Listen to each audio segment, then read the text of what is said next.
Hello and welcome to the very first episode of the Coasters Show.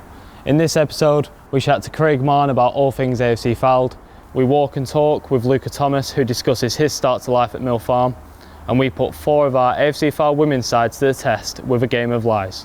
But up first we are delighted to be joined by Craig Marn. So Craig, thanks for joining us. Welcome. I think we've spoke at length sort of over the last few months about you in this role and here at AFC Fylde, but tell me a little bit about you in terms of football and your journey. Where did it all start for you?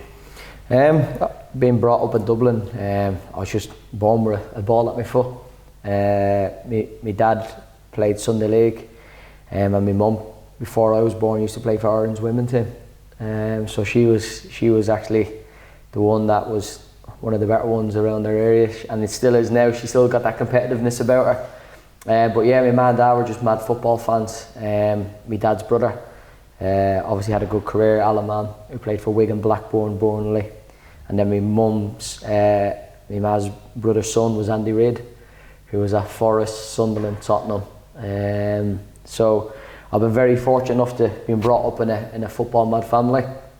But yeah, I used to go watch my dad play every Sunday, and I just obviously had a ball at my foot, and that's how I just sort of kicked on and started to play as much as I could, and luckily I got the chance to come over to England.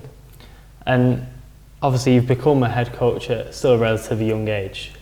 Was that something you always saw yourself doing? If I'm being honest, not at the start. I've always loved playing football and always loved that side of the game, but it never really clicked onto me till I got a little bit older, when I was probably like a sub in a game and stuff like that, and I'd look at the team and I'd go, I think we should do this, but I'd never say it to a manager. I'd never undermine a manager or ever do anything like that. But in the back of my head I used to think, I wonder if we played like this, and it used to start to creep in. And then I started to do a little bit of coaching at Wigan Athletic, and I just got the bug, and then I went through my badges and I just started obviously coaching older and older, and then I got my chance when I was at Curzon to step into it part-time, and since then it's been going well. And then when Fylde came calling a full-time team, it was just something, obviously with me being at the club as a loanee, it was something that I just couldn't turn down. And just on sort of since you started your role at Fylde, I mean, it's been a joy to watch. I think from the terraces, and you know all the staff I know have really enjoyed the start to the season. But if you got a chance to sort of sit back and reflect, how much have you enjoyed this role and the start to the season? Listen, I'm not just saying it. Like every day, I come to work with a smile on my face. I'm very fortunate and very, very grateful that I've had the opportunity, and I'm trying to make the most of it and trying to do everything I can to obviously get the fans happy, get them back into the ground, enjoying their football. I'm trying to make the lads who we have now is get them to enjoy their football and play with a smile on their face, and it's working at the moment. We're doing okay. There's still things I'd love to be better at, and there's still things I'm definitely learning. And I always say to the lads, I do not know all the answers. You'll never ever say I would know all the answers. I'm always learning. So even when I'm in training and I'm watching things and I'm talking to the senior pros and the young lads, I pick up stuff off them and I learn from them as well. And every day in training you're learning. So yeah, it's been a good start, but yeah, I feel like there's a lot more to come as well. Well, it's certainly been a really enjoyable few months, and I think one performance in particular that we can highlight was a 5-0 win away at Spennymoor. So here's the highlights from a night to remember in the North East. Spennymoor just dropping everyone into their own half at the moment. Tom Whelan again. Here's Colclough. Can he split the defence? Takes on his man and just forced back to Healy Byrne. Tom Whelan once more. Merry now. 45 yards from the Spennymoor goal. Gets his head up. Little flick around the corner from Colclough to Whelan. Now here's Ethan Mitchell. Back to Colclough. First time ball forward for Whelan again at the edge of the box. Ormond gets it in the box. Goes down. Fylde want the penalty. Referee says play on. Might come back out to Colclough again. Skips around the fullback. Ryan Colclough. Can he get a strike? Well, he can. It's straight at Bobby Jones. Out for a corner kick.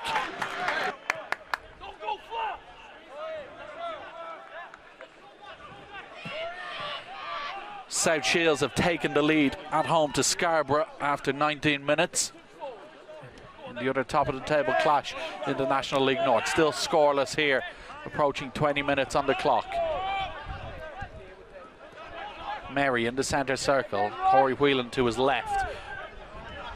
Out to this left-hand side. Brockbank forward again from left back. Thomas infield if he wants it. Lovely exchange of passes between the winger and the fullback. Brockbank fires across into the box. It's blocked initially. Goes again. Comes back to Thomas. Right foot effort. It's in the back of the net. Fylde lead. 20 minutes gone. Luca Thomas. A brilliant strike with his right foot into the bottom corner. By Jones for Spennymoor, but Fylde on the ball once more with Max Taylor. Max Healy-Byrne out to the right hand side, infield to Tom Whelan.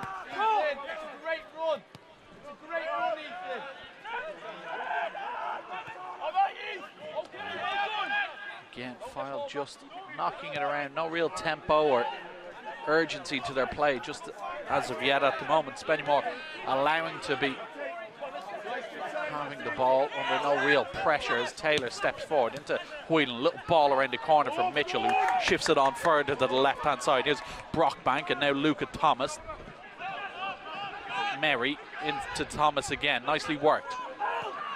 Switch of play to the right hand side. Healy-Byrne, Colclough ahead of him. Here is Ryan Colclough. Few step overs, cuts infield onto his left foot, has a strike. It's a brilliant finish from Ryan Colclough. It's 3-3 for the winger, and that might be the best of the lot on his weaker foot. Real options ahead of him, so back to his skipper again. Fylde doing what they've done for much of this half and holding on to possession. Inside their own pitch. Taylor sweeps it out to this left-hand side. Here's Brockbank. Thomas wants it in field and gets it. Thomas, lovely little drop of the shoulder to create some space. Thomas lines up a strike. It's blocked, might fall. Ormerod, it's 3! It's a brilliant finish for Danny Ormerod. 9th of the season for the striker. 2-2 for him.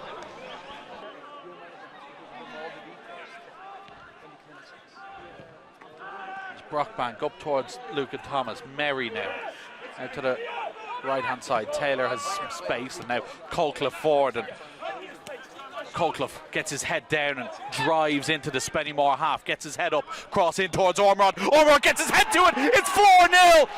It's 2 in 2 minutes for Danny Ormerod. Ryan Colclough to provider this time. Colclough now again, full head of steam. Gives it to Alex Healy-Byrne. First time cross into the box towards the back post. Thomas gets his head on it. It's a brilliant save by Bobby Jones. He plays it into the chest of Taylor. Good challenge from behind by Corey Whelan to win it back. And now Merry, Tom Whelan in the middle, surrounded by Spennymoor bodies, gets his pass away. Colclough gets his head up, looking for the switch of play out to Thomas. As he picked him out, he has. It's a brilliant first touch from Luca Thomas. Cuts back in field and then it just loses out to McKeown. Chance for Spennymoor to come forward, but that pass is loose, allows Corey Whelan to intercept, and another big challenge from the Fylde skipper. Mitchell now switches it out to Colclough. He's picked him out. Lovely first touch. Ryan Colclough into the box on his left foot. It's a second for Colclough and a fifth for Fylde. And now breaks nicely for George Wilson in the middle, out to this right-hand side. Ustabashi chasing it. He'll get there before Jones, and he skips past him with ease. Ustabashi in the middle, looks it back for Jones, just behind him is Mackenzie Haney, forward from left wing back, taking on Healy-Byrne. Cross into the area. Brockbank away, only as far as Salkeld, who puts it in the back of the net. And it is a goal. Referee has disallowed the goal. No goal. Spennymoor Town fans are furious. Referee has given a handball, it looks like. Craig, I think the term style of play is used quite sort of freely in football nowadays, but I think it's quite an interesting topic because you never really know where that sort of originates from. So from your point of view, I know your team's got a very clear sort of identity and sort of style of play effectively, but where does that sort of come from for you? You know, is it something during your playing days you've seen and you've decided, you know, I want my team to play like that, or is it something that you're sort of always evolving and building on? It's a little bit of both. I think when I look back over my career and I look at the managers I've had, I've taken some of the good bits that I thought worked well, and obviously then I've not used some of the bits that I didn't feel like was good for a football environment. And as I've gone on, I've just evolved into what I want to see and how I want to play. Obviously it can be difficult because you've got to have the right players to do it. People obviously speak about us playing out from the back, and sometimes we can go a bit longer, and I get that, but we haven't got the players to go long. That's not how we play. If we go long, we're going against what we're good at. So we will try play out from the back, and the reason is because I feel like we're capable. If I had players that I didn't think could play out from the back or weren't confident enough to do it, then I wouldn't do it. But with the lads we have in at the moment, I feel like that's how we get the best out of them, by playing the right way, by doing what we're good at. And as I said, I think we've probably only conceded 1, maybe 2 goals from overplaying this season. A lot of them have been like either we give the ball away in certain areas of the pitch, or like from set pieces and stuff like that, or just good goals. But majority of the goals we concede haven't been from us playing out from the back. So it shows that we are doing the right things, but there's still loads for us to be better at as well. You touched on it a little bit there, but how tough is it to recruit players for a certain style of play, especially if they've not necessarily been playing that style of football? Yeah, it is difficult, and I think that's why this year myself, Stuart, the director of football, and David, the chairman, we made sure that when we were recruiting players, it wasn't just a player with a name or a player that we've heard. We really delved into the information on them, and the style and how they are as people as well as players. And we've watched so many games, watched so many clips that we check to see, could they play the way we wanted to play? Are they good enough? Can they receive the ball back foot to play forward? Are they clever enough to get into positions? Do they drop deep when they need to? Have they got their body open? Are they always watching to see where attackers are? And we made sure that we tried to sort of reinvest into getting the right people in, and not just signing someone for the sake of it. And I think that's why we're doing as well as we are this year, is because we made sure that we got the right people in. Yeah, there's still areas that we can probably improve on or be better at, but we've got a great group of lads in with us now, and they're all in the same road. They're all wanting to do as good as they can. They're putting their bodies on the line, and I can't ask for much more than that. We just got to now, as coaches, as managers, keep challenging them and keep pushing them. And one player in particular that's really sort of looked to thrive in that kind of system that you play is Luca Thomas.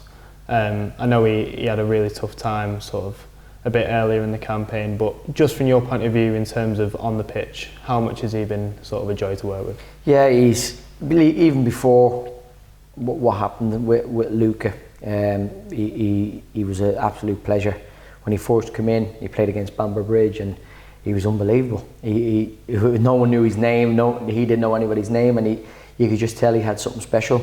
And then we obviously came in and trained was for, I think it was about a week or two, and I said to Stuart, the director of football, that we need to sign this kid. He's definitely got something, and he suits what I'm about. As a player and as a person, he was just fantastic, and he's just gone from strength to strength. And to see what he's overcome is remarkable. And me and him sort of, I wouldn't say bonded, but we've become closer because I understand what he's going through. Something similar happened to me, but we're a few years back, and we were able to sort of understand each other's pain. And I think it made us closer as a manager, as player. But for what him and his family have done and gone through, and for him to be still able to do what he's doing on the pitch is a credit. And I'm sure everybody in his family and everybody looking down on him is be very proud. Well, as mentioned, the winger has made a blistering start to the campaign, so come for a walk and talk as we tell the story of Luca Thomas.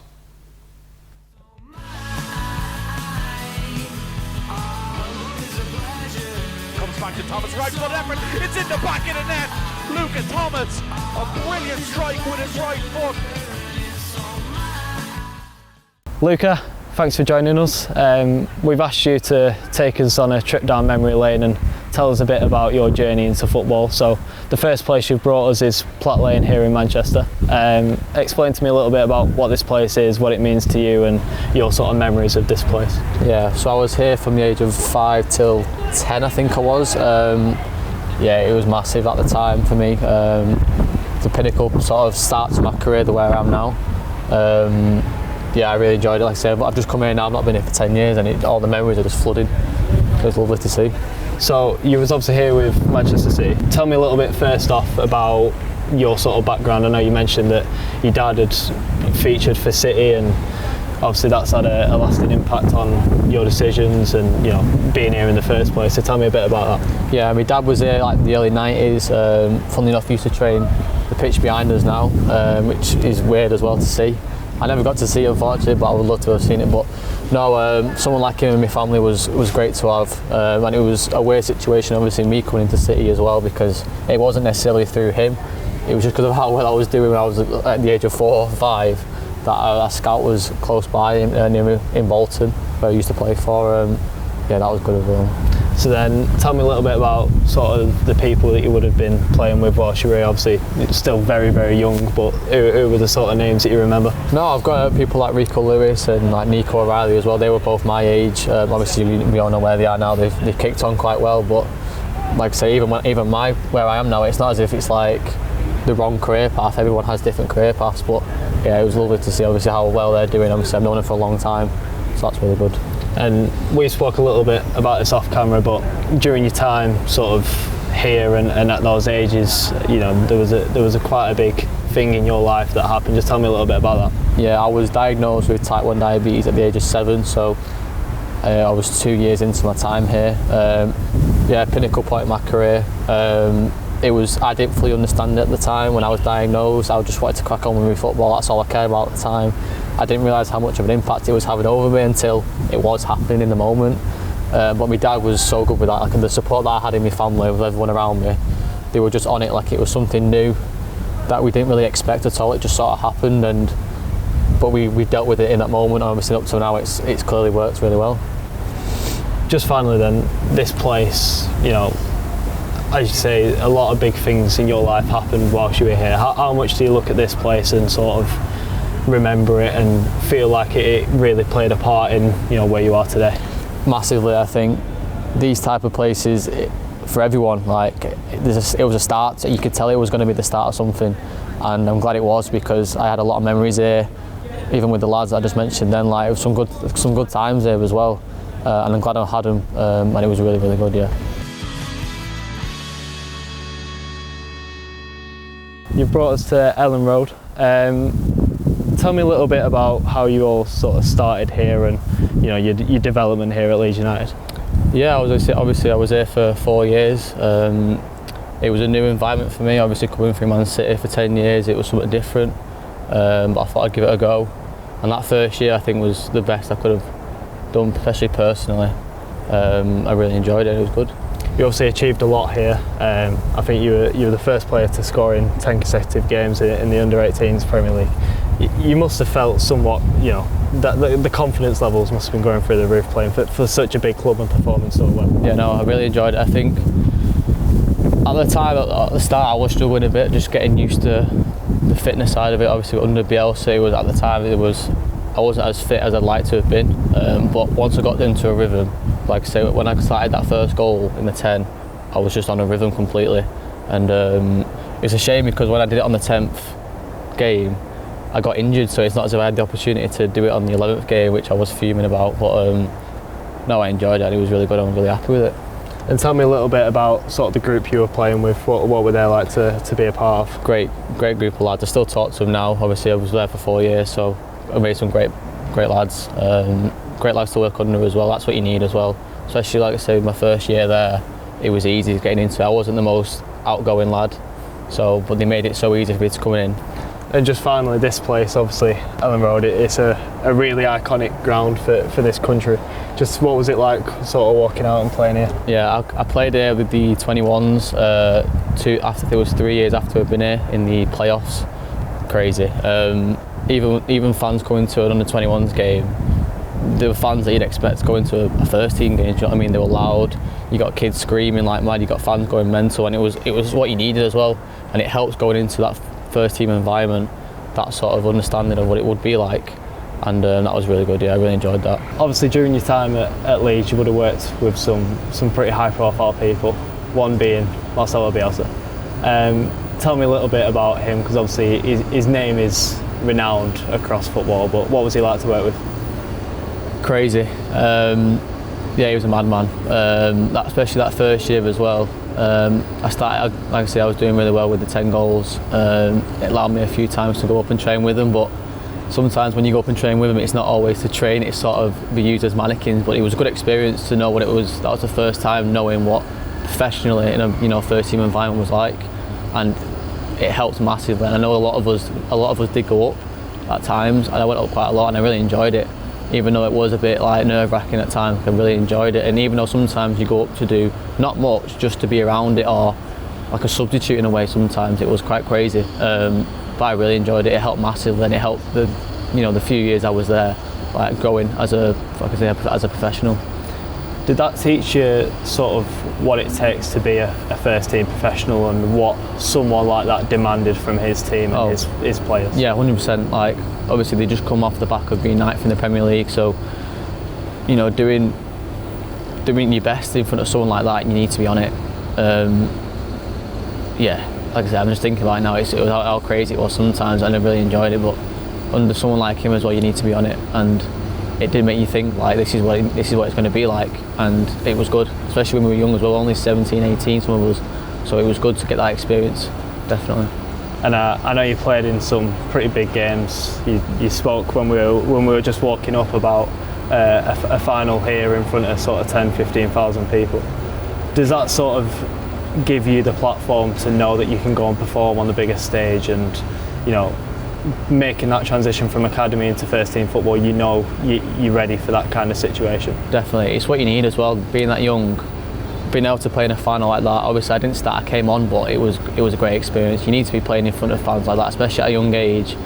Especially when going from that age to a professional environment, it makes it a lot easier going into it, and you feel a lot more comfortable playing at your best. But yeah, I remember that was a really good night that as well, because we won as well, so it made it 10 times better with the fans. Obviously, towards the end of your time at Leeds, you had some loan spells in the National League. How beneficial was that for you in terms of your development? Obviously, going out, getting first team football under your belt, sort of really experiencing the men's game for the first time, really. How was that for you, and how was Leeds sort of through that entire process? No, that helped massively. It's what I needed as well. I started the season strong. I think I was on like 10 goals in about 8-9 games, and I needed that exposure, because I was 20 years of age at the time, and I needed that football league experience, and York helped massively with that, especially with the loan guys that do it. They helped massively, and I needed to do it. I was going to go to actually Darlington at first, but York came in, perfect opportunity for me in the National League. They were top of the league as well. I thought, I'll go there. I wasn't sure at first, because I knew obviously with someone like Ollie Pearce in that league was flying, and I thought, would I get the game time I'd won? But at the same time, it didn't matter. I realised it didn't matter. I needed that experience, I needed that exposure in front of fans, and when I did go, I don't regret it at all. As I went there, it was brilliant. I enjoyed every minute of it. Obviously, I scored on my debut as well with York, so that was really good as well. So I'm very grateful for Leeds for helping me with that. And just finally, I think even now, obviously playing for Fylde, we still get some comments off Leeds fans sort of keeping an eye out for you and your progress, and I'm sure they will right across your career.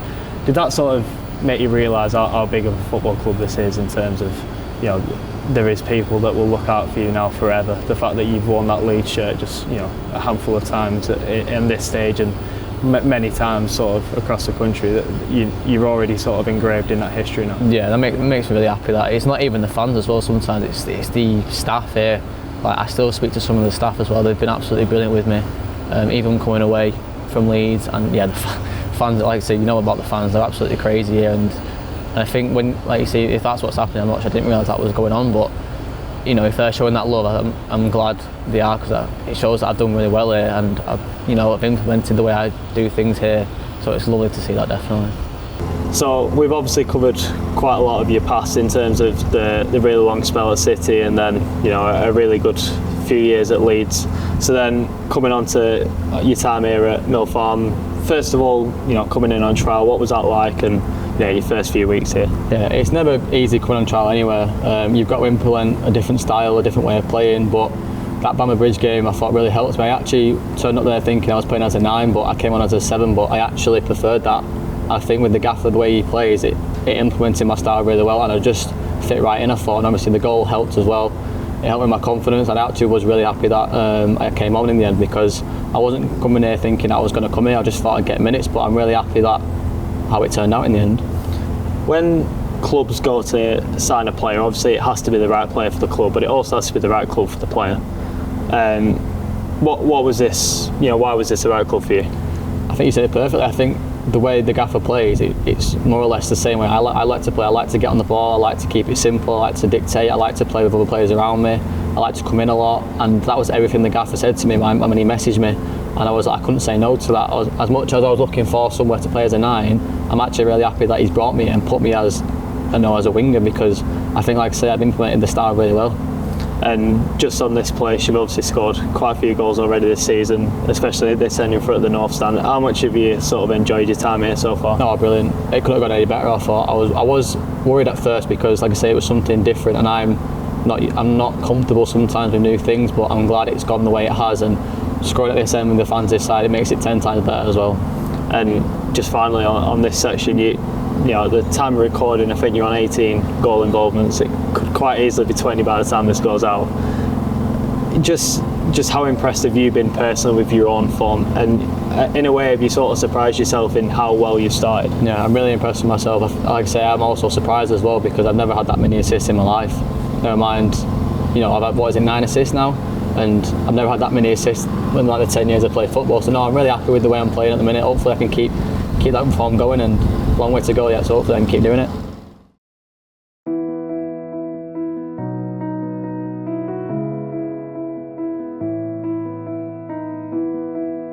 We've obviously discussed your unbelievable start to the campaign, but midway through that you suffered a really sad loss. Do you want to just tell me a little bit about that first? Yeah. We had Peterborough Sports away. We won 5-0 in the end. Great win. Obviously I scored a penalty. Absolutely buzzing. That night I had a family party. It was going really well. Everyone was having a great laugh. But my sister was ill that day, and then the day before she even tried to come to the family party, but she just couldn't. And then sadly next morning she sadly passed away. Tell me a little bit about Mia as a person.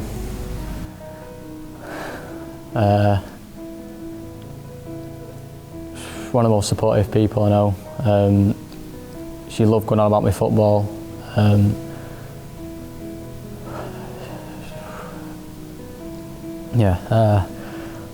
Since I was a child, she didn't really know about football, but she was always there, always caring. When England were on, she's always going mental.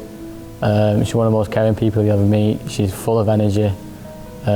She's a people pleaser as well. She took no rubbish off no one.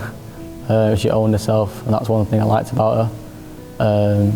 And yeah, if you seen her in the room, you'd see how bright she was and how loved she was as well.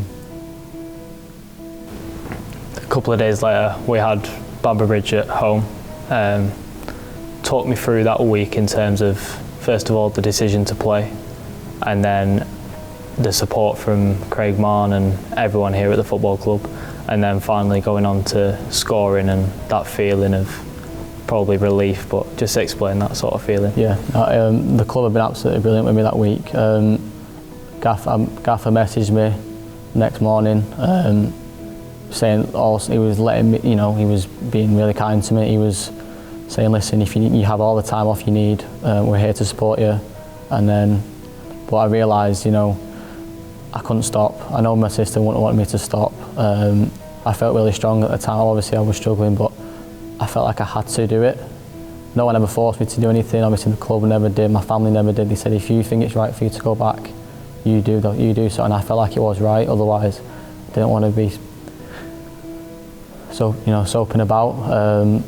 But I felt good. I told the gaff, listen, I'll be coming in. Obviously I'll take a couple of days, I'll come in, try my best and see how it goes from there. My family were supportive with me in the club. The gaff, everyone was so supportive about it. I came in them sessions before the game and I felt good, you know what I mean? Like, you know, the lads, everyone, they were all so nice to me. They didn't overdo anything, they just let me be, and that's how I wanted it. And I'm glad they did, because I felt so strong coming in and it just helped massively. And obviously going into the game, I felt really good. All my family were here, like everyone came, and it was so nice to see. I felt like I could see my sister up there as well. When I was playing. Obviously I got the goal as well. It was finally, like, what was it, the 80th minute? I was thinking, oh please, I need to score, and obviously it was bound to happen. And I was so happy I did, and then that's when it completely sent me then. Because I could just see my sister just absolutely going mad through the telly, and I'm so glad I did in the end for her.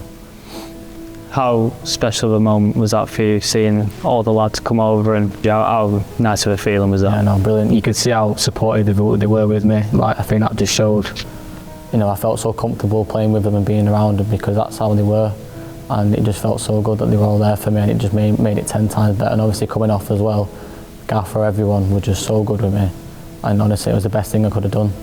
Otherwise I would have regretted it otherwise if I didn't do it. Like I say, I'm so glad I did it in the end. And just finally, you've told me a little story about your new celebration. Just tell me where that's come from.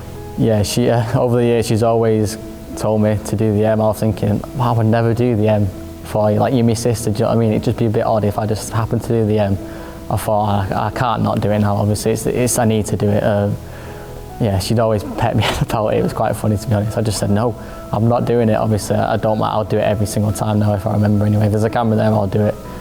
Straight away, she's the first person I think of when I score. So, yeah, but it's a funny story. And can you show me that celebration? Yeah. It's like that.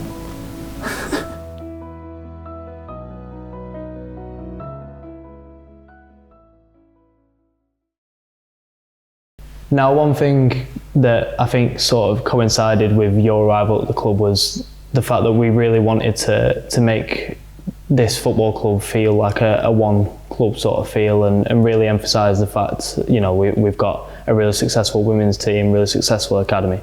I want to focus on the women's team, and in particular your relationship with head coach Danny Murphy. I know you decided to air your views on the BBC about height, but generally, how strong is that relationship, and how good is it for you to see that between the men and women's team?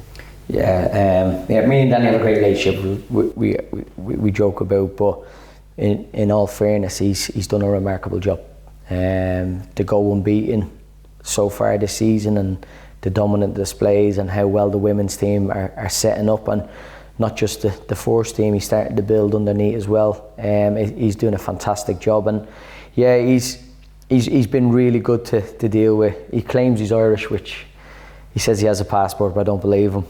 But no, we've got a good relationship, and we talk. Obviously, regardless if it's men's or women's footballs, you can have conversation. It's brilliant, and we sit and we talk about both sides of the game, and we talk each other about like our training and stuff like that. And it's lovely. And for me, when I first come in, obviously my main objective is on the field with the players, but I also wanted to do as much as I could off the field, and that includes the women's team, and that includes the academy and the foundation.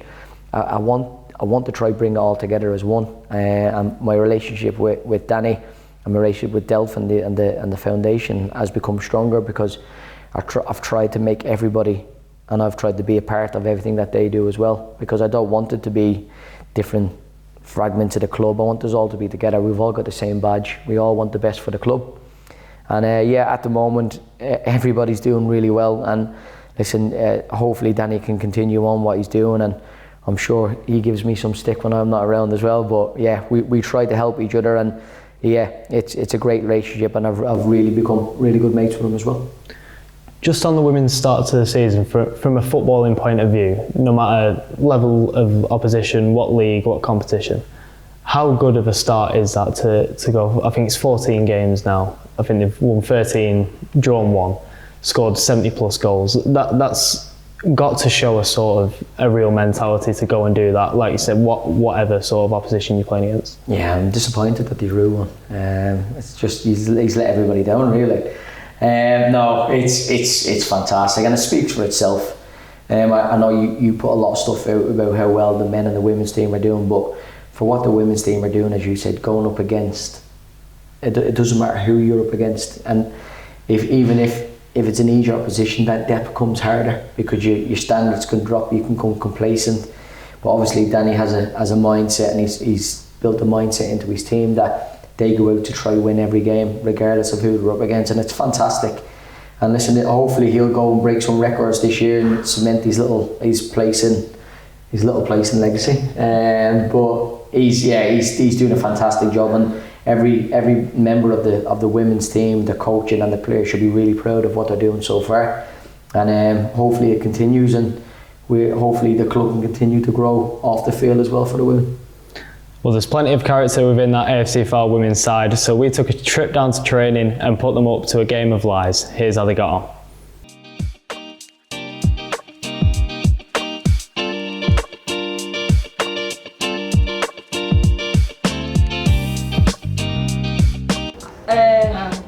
I think I. Yeah. I? Yeah. No, I don't think we will. Argentina. Brazil. Check. Denmark. England. Wait. Yes. France. Greece. Hungary. Indonesia. That one. And she actually said Denmark over beside her. 1-0. 1-0.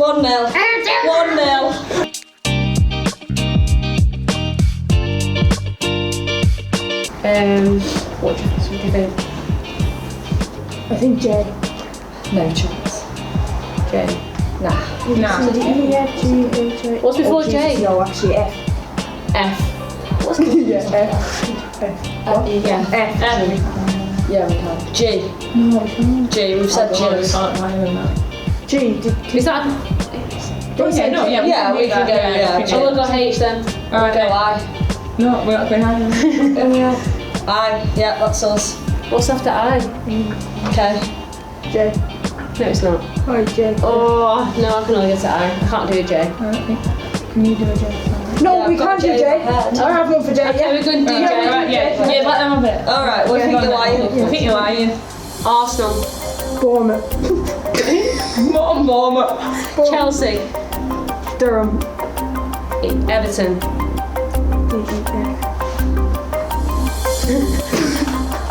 Think of Let's in the Champions League. You're right. No, they're right. Right, that's it. Wow, hang on. Just think. You don't have time to think. I'm not telling her. Fiji. Fiji.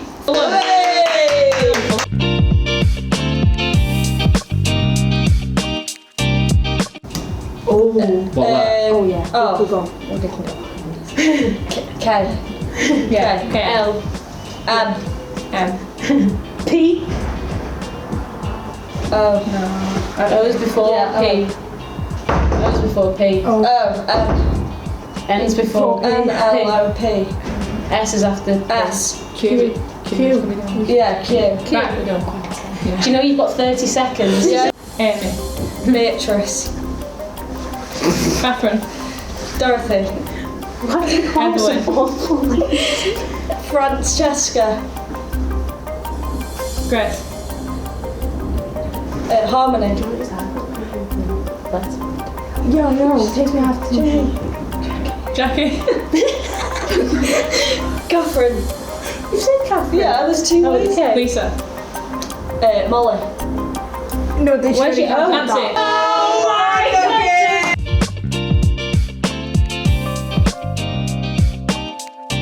Oh yeah. Oh hi. Oh, yeah. P. Easy. Okay, P. P. They're just going to go higher again. Yeah, but it's fine. Do you not want to let us have a go? Lies. Apple. Banana. Carrots. What are we on now? D. Duck. Is that not an animal? What are we on? E. Same groups, not P. E. No, it's the E. One N now. Come on. E was an E. E. E. Oh. 2 seconds. E.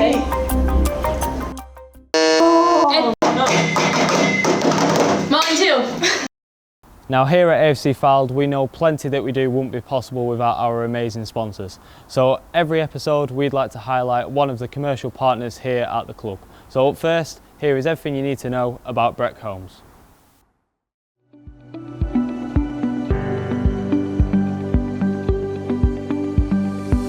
Breck Homes is a award-winning house builder that builds approximately 250 houses per year.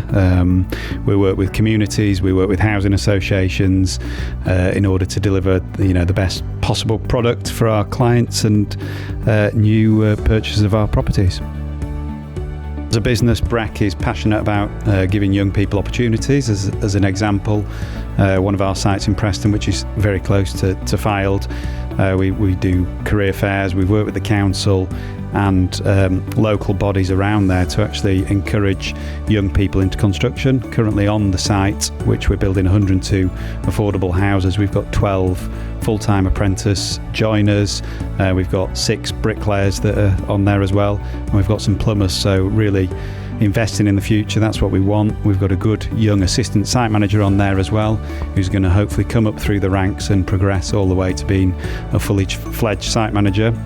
With all our support from head office, I'm sure that he can do it.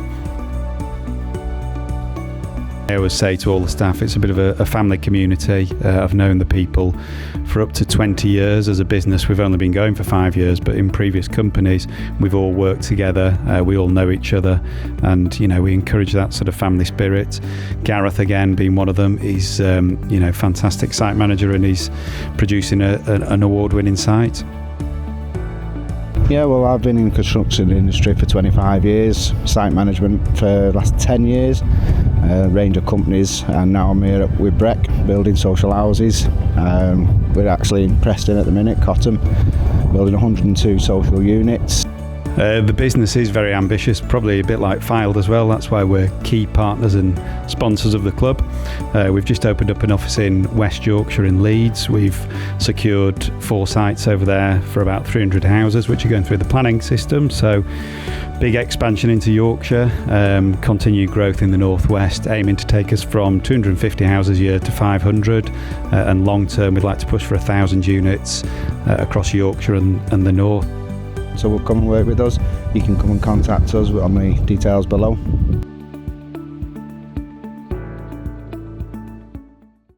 So to finish us off, Craig, me and you, as I said, speak at length about sort of your role here and AFC Fylde every single day, but tell me a little bit about you away from the dugout. What's Craig Marn like?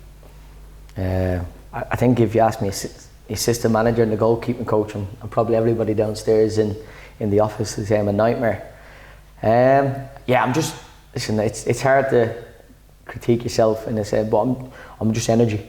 That's all I bring. I try to bring a positive energy. It's difficult. And I know everybody has bad days, but I always think that there's always someone worse off than me. And I always try to smile and always try to treat people how I'd want to be treated. And I always try to bring a positive energy about me. But I just try to enjoy. I know I've had some tough times in my life where I've really struggled with something that's happened to me personally. And I think if I can get through this, that was the hardest moment in my life I'll ever have to deal with. So from here on in, nothing else can faze me. So I just try to enjoy everything I do. I try to be grateful for the opportunities for what I can do. And I just enjoy spending time with my family. I've obviously got two twin boys and a fantastic wife who come to every home game and support me, and I'm very, very lucky with that. And some people might say I'm annoying, or they might swear a little bit, but no, I've just tried to bring a good energy, and I try to have a laugh and enjoy life. You've just touched on family there. You emphasise that word quite a lot when you first came into the players, especially about sort of their families. In our dressing room there's pictures of all the players' families up on the wall, and you always say that's really important to you. Is that something that you've sort of seen grow as you've got to know the players? Yeah, listen, I made sure that like all the pictures that the players put up, that I found out who they were and what they are to them and what they mean to them, because nothing is more important than family. For me, your family's number one, and it could be people might use it as a bit of inspiration, and you might get the best out of them because they're doing it for a certain family member or doing it for someone that's obviously looking down on them. Family is key, and family can get you through anything. So if they are having a tough time, or if lads need time off, or they need to go be with their partner, or someone's ill, I'm always happy. I'm always supportive for them to do that, because I know if I give them that little bit of leeway, they'll give it back to me on the football pitch. But yeah, family's huge. It's and that's what I'm trying to sort of create at the club, with the women's team, the foundation, the academy, everybody that works in the office. I want everybody to feel a part of it, like it's one big family, because everybody needs to be pushing in the right direction, and everybody wants the club to move forward. And at the moment it seems to be, as I said, it seems to be going well, but we've still a long way to go. So we've just got to keep our heads down, stay humble, and keep working hard. And one final question from me. One thing we didn't really speak about when you first came in, but you brought Alex Kenyon in as your assistant head coach. Tell me a little bit about him and why he was the right person for you. Do you really want to know? When I was at Curzon a couple of years ago, when I took over as interim at the time, Alex was in, and he was a player at the time as well, and he was just in the process of doing his UEFA A, and he helped me put on a couple of sessions, and I knew straight away that he just had something about him. It was his character, his influence, his obviously knowledge of the game was fantastic, and his experience of playing in the EFL. So he had everything that I was looking for in an assistant manager. Unfortunately, at the time, Alex was sort of getting a little bit older in his career, so I did have to release him, which was tough, because he became a real good friend to me. But I had to make that tough decision that it was right from the go. But I remember speaking to him on the phone, and I said to him, I said, listen, if I ever got into full-time football, I'll ring you. I'll bring you with me straight away. And I won't give you the words that he actually said back to me, because I don't think I'm allowed, because I don't think he believed me.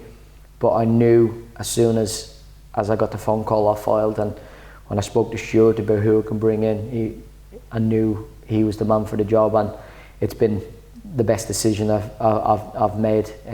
Obviously having Chris Neal here was a blessing. I knew him as a person, and I knew how good he was, but being able to bring Alex in is one of my top signings this season, because he's not a yes man. He will question me, he will challenge me, which I want and what I need, but he also believes in how we play, and he believes in the way I see things. And our friendship has grown, and ourselves, myself, Chris and Alex now are good mates, but we work hard and we challenge each other every day, and it's become a really good relationship between the three of us.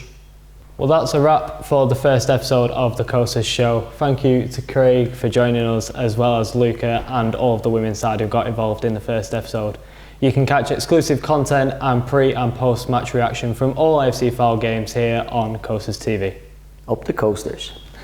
I'm going to keep that in.